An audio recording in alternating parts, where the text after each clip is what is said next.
आशा करता हूं आप बहुत अच्छे होंगे। आज है 23 सितंबर और 23 सितंबर 2020 के हरियाणा करंट अफेयर इस पर्टिकुलर वीडियो में प्यारे बच्चों मैं आपको पढ़ाने वाला हूं। आइए स्टार्ट करते हैं हम लोग हमारे आज के हरियाणा करंट अफेयर। सबसे पहले मैं आपको बता देता हूं आज की वीडियो में हो सकता है आपको थोड़ा सा नॉइस फील हो, क्योंकि मैं एक्चुअल में नॉइस वाली जगह पे ही हूं। मैं उत्तराखंड जा रहा हूं और गाड़ी रोक के रोड के किनारे किसी ढाबे पे बैठ के इस वीडियो को रिकॉर्ड कर रहा हूं।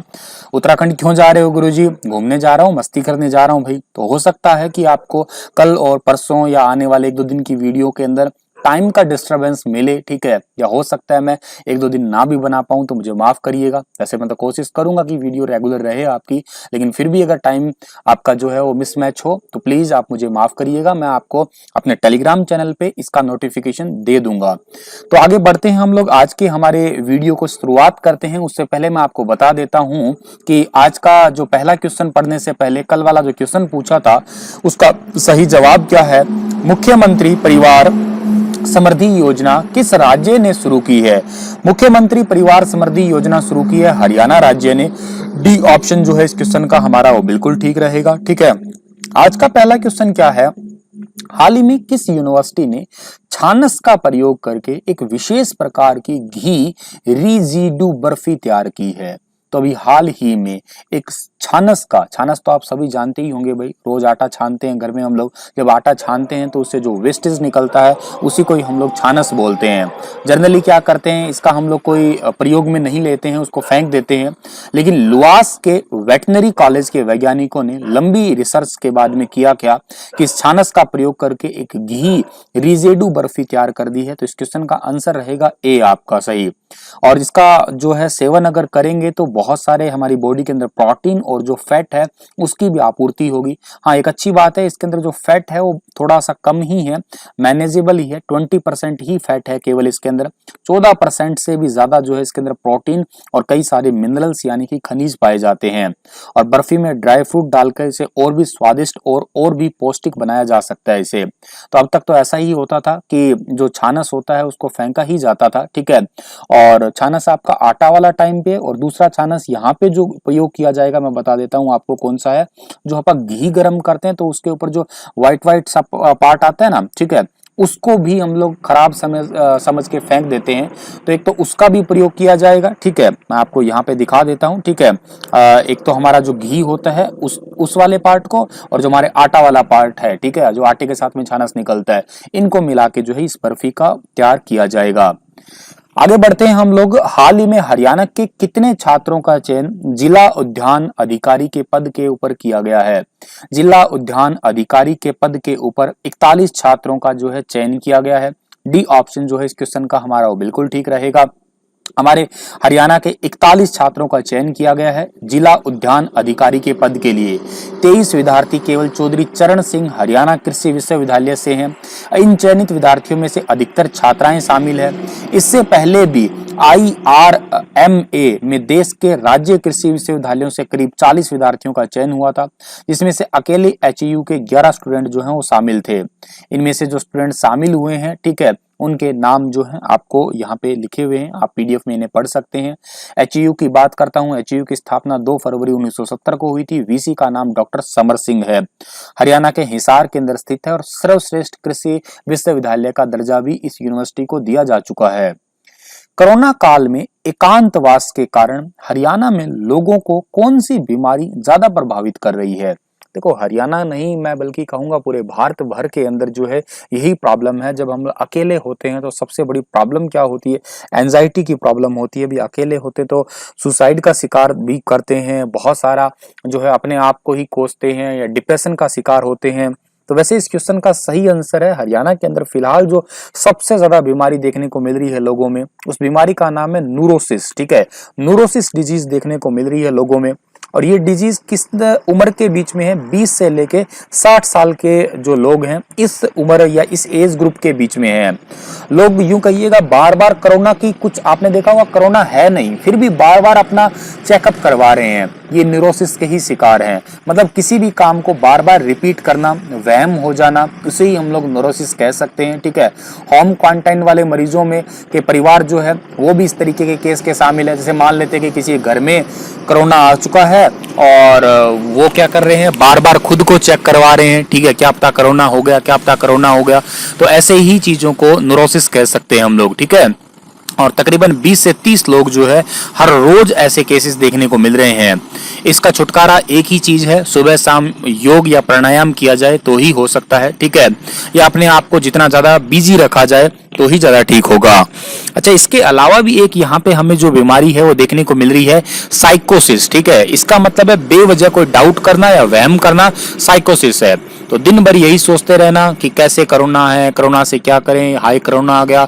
तो ऐसी न्यूज ना चलाएं, ये सुशांत और रिया वाली न्यूज भी ना देखें इतनी फालतू की आप लोग। ठीक है, आप लोगों की हिदायत जो है वो इतनी ही है।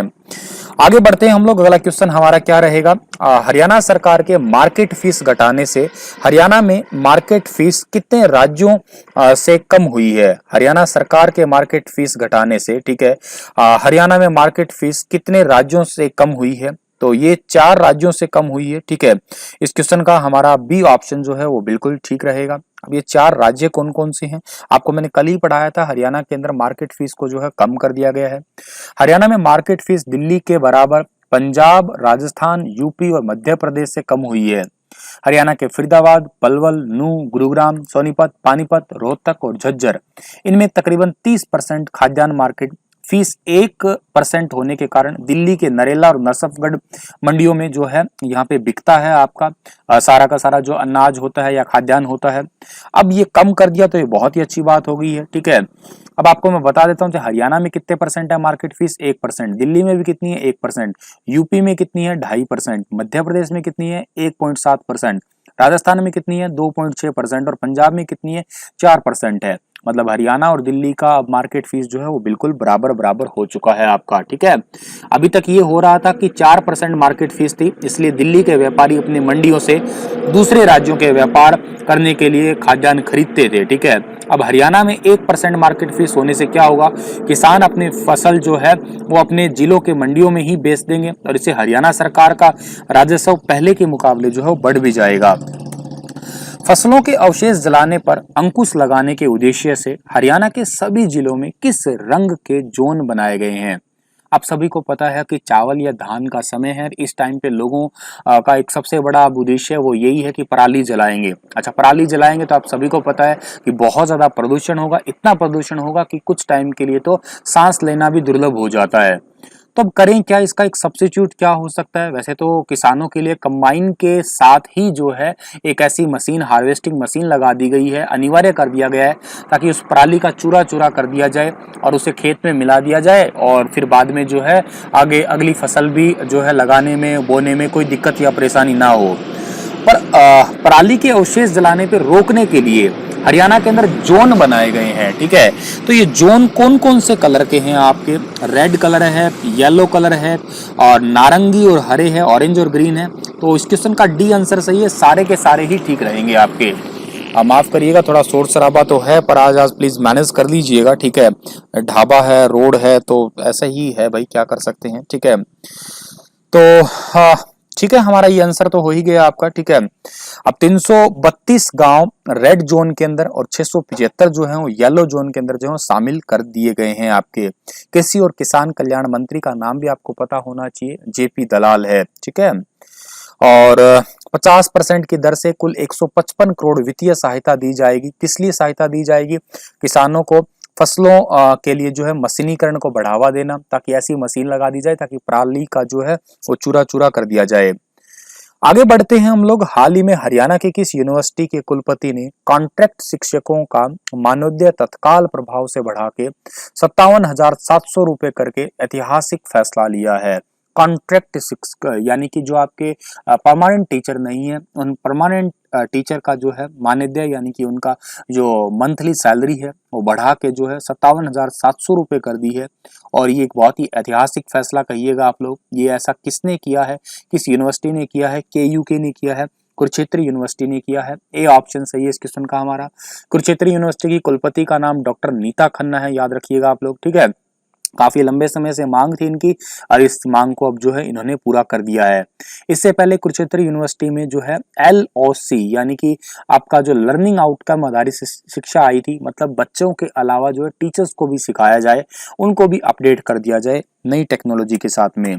KUK की स्थापना 1956 में हुई थी। नीता खन्ना इसकी VC का नाम है। केंद्रीय कौशल विकास एवं उद्यमशीलता मंत्रालय द्वारा हरियाणा के कितने औद्योगिक प्रशिक्षण संस्थानों को कौशल्याचार्य सम्मान दिया जाएगा? कौशल्याचार्य सम्मान बहुत इंपॉर्टेंट क्वेश्चन है। हरियाणा के कौशल विकास एवं उद्यमशीलता मंत्रालय द्वारा how many industrial training institute in Haryana have been awarded Kaushalyacharya by the union ministry of skill development and entrepreneurship. ठीक है, तो ये कितनों को दिया जाएगा भाई? ये दिया जाएगा केवल और केवल 2 को। ठीक है, ए ऑप्शन जो है इस क्वेश्चन का हमारा वो बिल्कुल ठीक रहेगा। 2 को दिया जाएगा। तो 2 कौन कौन से हैं? ITI करनाल से अनुदेशक श्री रामविलास और ITI पानीपत से अनुदेशक श्री सिद्धार्थ शर्मा को इस सम्मान से नवाजा जाएगा। ठीक है, स्किल की डेवलपमेंट करने के लिए, स्किल को बढ़ावा देने के लिए, लंबे टाइम से बेहतर काम करने के लिए ये अवार्ड दिया जाएगा। और हरियाणा के कौशल विकास मंत्री का नाम क्या है? श्री मूलचंद शर्मा है। ठीक है, वही इस पुरस्कार से जो है वो आपका सम्मानित करेंगे इन्हें। देश भर में केंद्र सरकार की ओर से 40 लोगों का चयन किया गया है, जिसमें से हरियाणा के 2 लोग हैं आपके। ठीक है, अब बात करते हैं हम लोग मूलचंद शर्मा की। तो मूलचंद शर्मा कहां से जीते हुए हैं? बल्लभगढ़ से जीते हुए हैं। इनके पास में ट्रांसपोर्ट मिनिस्टर है, इनके पास में माइंस एंड जियोलॉजी डिपार्टमेंट भी है, स्किल डेवलपमेंट भी है और इलेक्शन डिपार्टमेंट भी इन्हीं के ही पास में है। हाल ही में राजकीय औद्योगिक प्रशिक्षण संस्थान यानी कि ITI पानीपत ने किस पर आधारित 5 दोहरी शिक्षा नीति डिप्लोमा कोर्स शुरू किया है? Recently state industrial training institute ITI Panipat has started 5 dual education policy diploma courses based on. तो अभी हाल ही में औद्योगिक प्रशिक्षण संस्थान पानीपत ने जो है एक आपकी नई टेक्नोलॉजी के आधार पे लर्न टू अर्न जो है ये एक दोहरी शिक्षा नीति डिप्लोमा स्टार्ट किया है आपका लर्न टू अर्न। इसका मतलब है कि पढ़ाई भी कर रहे हैं और पढ़ाई के साथ साथ कमा भी सकते हैं। ठीक है, इस कोर्स की अवधि होगी 1 से 2 साल की होगी। ठीक है, और साथ के साथ जो है कुछ ऐसा भी काम होगा, डिप्लोमा होगा, जिसके अंदर प्रैक्टिकली जो है वहां पे काम करके ट्रेनिंग के दौरान जो है कुछ चंद पैसे चंदा कमा भी सकते हैं। दोहरी शिक्षा नीति के तहत ITI में पढ़ाई और प्रैक्टिकल के साथ साथ स्थानीय औद्योगिक इकाइयों में ट्रेनिंग भी दी जाएगी और ट्रेनिंग के माध्यम से कुछ हद तक जो है वहां पे अर्न करने का भी काम मिलेगा ही मिलेगा। सी ऑप्शन जो है इस क्वेश्चन का ठीक होगा। और कई सारे डिप्लोमा हैं, जैसे कौन कौन से? इलेक्ट्रीशियन का डिप्लोमा 2 साल का, वेल्डर का 1 साल का, फिटर का 2, अच्छा शीट मेटल वर्क का 1 साल का, फायर एंड सेफ्टी मैनेजमेंट का 1 साल का। इनमें ट्रेनिंग भी मिलेगी और अर्न का भी ऑप्शन रहेगा ही रहेगा। हाल ही में हरियाणा सरकार ने राज्य के सरकारी एवं एडिड स्कूलों के अध्यापकों के लिए किस पॉलिसी को स्वीकृति दी है? अभी हाल ही में हरियाणा सरकार ने सरकारी और एडिड स्कूलों के अध्यापकों के लिए एक पॉलिसी की मंजूरी दी है। इस पॉलिसी का नाम है स्टेट टीचर अवार्ड पॉलिसी 2020। तो इस क्वेश्चन का बी ऑप्शन सही है, स्टेट टीचर अवार्ड पॉलिसी 2020। इसका मतलब क्या है सर? इसका मतलब ये है कि हरियाणा सरकार ने मेहनती टीचर्स को या अपने काम को सही समय पे पूरा करने वाले टीचर्स को स्टेट टीचर अवार्ड पॉलिसी 2020 इसके लिए जो है स्वीकृति दी है। ऐसे टीचरों को अवार्ड भी दिया जाएगा। ठीक है, जो टीचर जो है मेहनती है, अपने कार्य को लेके जो है सजग है, श्रेष्ठ प्रदर्शन किया है, जिन्होंने अपने राज्य के अंदर 90 स्टेट अवार्ड दिए जाएंगे इसके तहत, जिसमें महिला और पुरुषों को 45-45 बराबर 45 महिलाओं को चुना जाएगा और 45 ही पुरुषों को चुना जाएगा। अवार्ड के अंदर 21,000 रुपए नगद इनाम मिलेगा, एक सिल्वर मेडल मिलेगा, एक सर्टिफिकेट मिलेगा और एक जो है आपका शॉल वगैरह भी दिया जाएगा साथ में। अवार्ड प्राप्त करने वाले अध्यापक को 58 वर्ष में सेवानिवृत्ति के बाद 2 साल का एक्सटेंशन तथा भविष्य की सर्विस के लिए महंगाई भत्ते के साथ साथ 2 एडवांस इंक्रीमेंट भी दिया जाएगा। तो मतलब यूं कहिएगा बहुत बड़ा बेनिफिट होगा प्लस में इसके साथ में।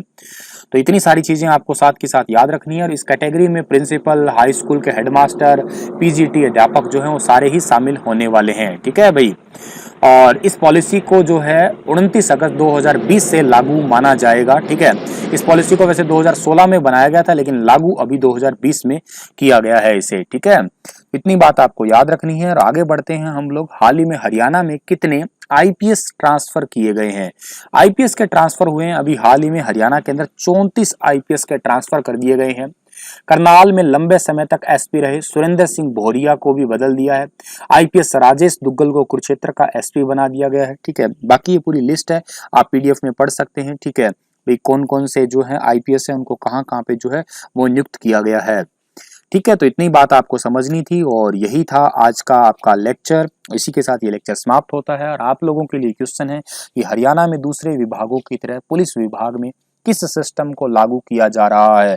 ऑनलाइन पेमेंट सिस्टम, ऑफलाइन पे out system, file tracking system, इनमें से कोई नहीं। बताइए विस्तार में, जितना ज्यादा आपको पता है। हंसते रहना, मुस्कुराते रहना।